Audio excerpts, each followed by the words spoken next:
Time now for your forewarned weather with Cedric Haynes. All right, folks, let's get you outside here as we kick off our Wednesday, starting off on a quiet note with mostly clear skies, a little bit of a light breeze, and somewhat mild temperatures once again. We've got those numbers that are still 63 in Salt Lake City, 65 in Ogden. Good morning in Provo, you're at 62. Only sitting at about 50 in Logan, 46 degrees, though, for our friends in Heber, 61 in Price, Moab at 61, 63 in Cedar City, and 78 degrees currently in St. George. Let's talk about your weather pattern here for you as we look at your weather headlines. That monsoon moisture will be moving back into the beehive state as we go into the coming days. So after a little bit of a dry stretch of weather, we've got more chances for rain returning. Isolated flash flooding could be a concern for southern Utah, and that may even stretch up towards northern Utah as we get towards the end of the work week. But either way, temperatures are actually going to be trending below average by the time we get towards this upcoming weekend in some spots. All right, let's take a look at the weather map. You'll be able to see high pressure, low pressure, pulling in some of that moisture. Right now, it's mostly in the form of cloud cover, but later on today, we'll see that chance of scattered showers and storms, primarily south of the I-70 corridor as we go into today. And then as we go into tomorrow and Friday, we'll start to continue to drift some of that moisture farther to the north. So an active weather pattern on the way.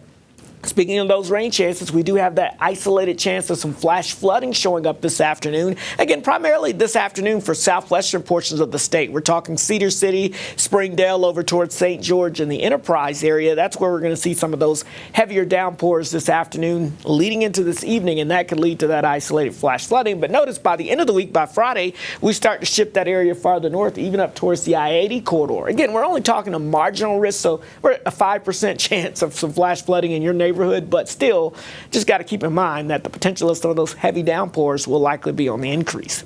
Futurecast plates this out pretty well for us as we go throughout this morning. Notice those clouds already returning across southwestern portions of the state. Here we go with some of those downpours popping up here. This is after lunchtime into the early afternoon hours from Escalante over towards Beaver and back down towards the Enterprise area. Some of that may drift south and west towards St. George and over towards Ivins as we get towards the evening hours, so keep that in mind. And then we'll do this pattern all over again on Thursday, but notice we're now going to pump up that chance of showers and storms all the way up to close to the I-80 corridor by the time we get into your Thursday afternoon and even into your Thursday evening. So again, isolated activity farther north, but more scattered to numerous showers and storms for areas along and south of I-70.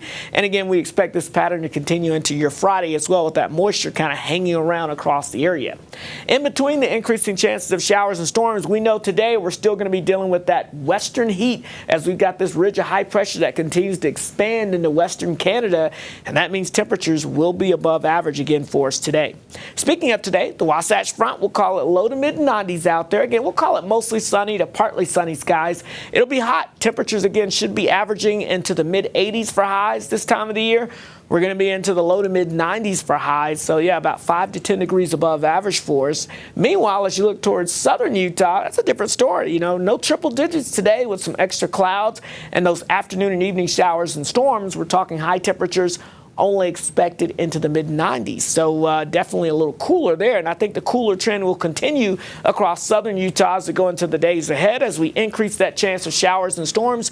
Notice by Saturday, highs only in the upper 80s across the region. So yeah, starting to feel a little better, at least in terms of the temperatures, but the humidity may make it not feel as great. The Wasatch Front, low to mid-90s for us today, but notice by the time we get towards your Thursday and the Friday, we're going to knock those temperatures back down, and by the weekend, low to mid 80s with isolated to scattered showers and storms. All right, let's get a check on your traffic this morning as we get you out the door. You'll be able to see here at 700 East and 1700 South, looking pretty quiet out there. So as you get ready to head out the door for your morning commute or anything that you may be doing, looking pretty good across the area. Of course, we're seeing more traffic picking up here as we move throughout this morning. This is I-15 northbound in the northern half of the Wasatch Front, and you can see more folks continuing to hit the roads this morning. We'll keep you updated on your traffic and weather throughout the morning. Now let's send you back over to Matt and Alyssa.